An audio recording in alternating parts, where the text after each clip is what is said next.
Hey everyone, welcome back to the channel. Do you want to know how to use free VPN in Google Chrome browser? Well, this is pretty simple and easy. Using a VPN in Google Chrome is one of the easiest ways to stay secure online. And yes, you can do it for free. So here's the step-by-step process. First, open your Chrome browser and go to the Google Chrome Web Store. In the search bar, type free VPN. You will see several options like browser, setup VPN, or Hola VPN.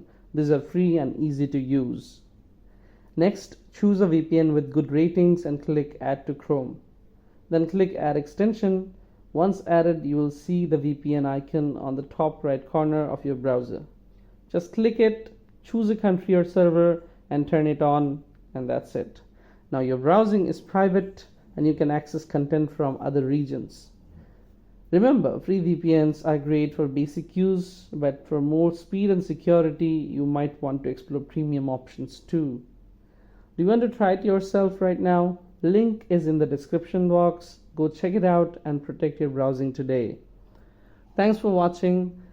If you found this video helpful, don't forget to like, comment, share, and subscribe to the channel. I'll see you in the next one.